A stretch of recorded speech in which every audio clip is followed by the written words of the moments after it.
नमस्कार दोस्तों, angel broking के इस पॉडकास्ट में आपका तहे दिल से स्वागत है।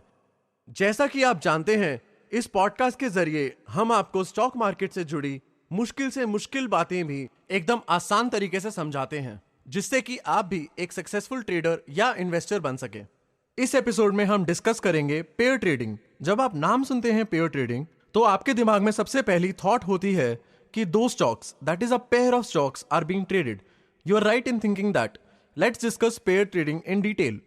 पेयर ट्रेडिंग स्ट्रैटेजी सबसे पहले मॉर्गन स्टैनली ने इंट्रोड्यूस की थी, जब रिसर्चर्स, कंप्यूटर साइंटिस्ट, मैथमेटिशियंस और फिजिशियंस सब ने मिलकर एक ऑटोमेटेड ट्रेडिंग प्रोग्राम बनाया था ताकि शॉर्ट टर्म मार्केट इम्बैलेंसेस को एक्सप्लॉइट किया जा सके।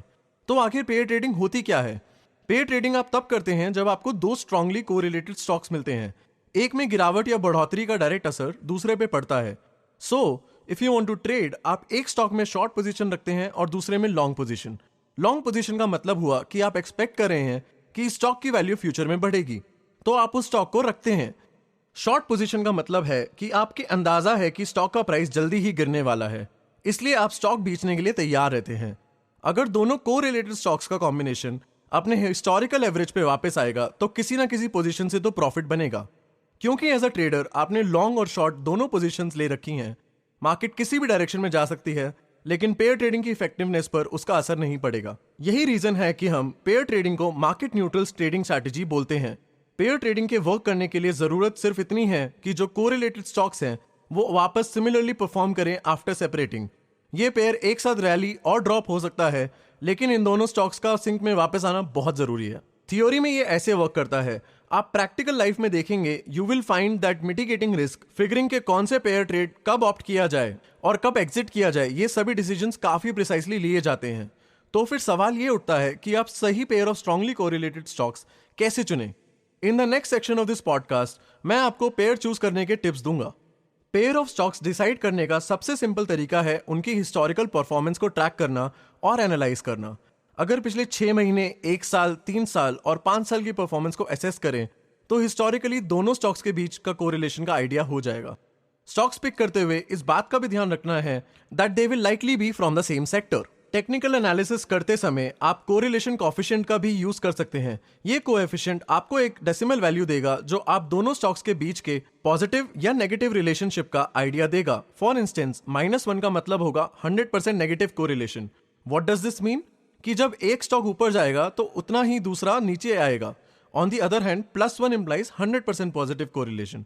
दिस वुड मीन कि जब एक स्टॉक ऊपर आता है तो दूसरा भी ऊपर आएगा।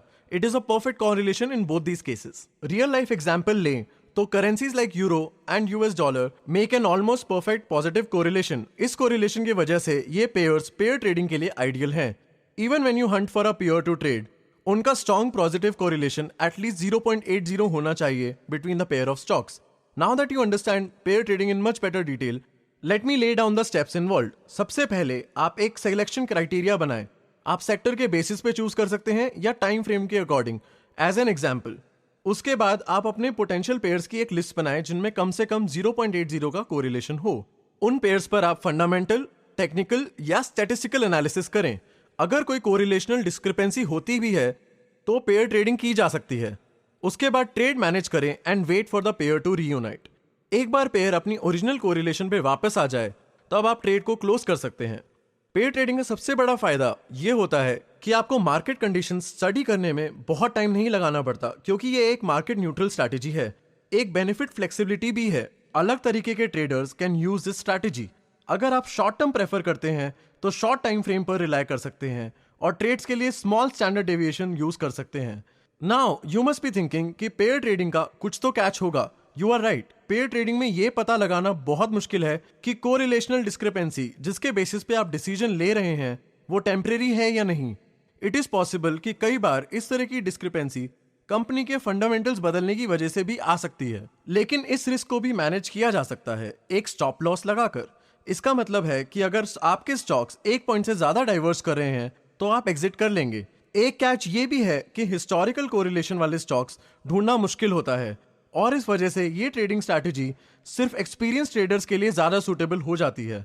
आप हमारे बताए हुए टिप्स याद रखिए and you too can become an experienced trader with practice.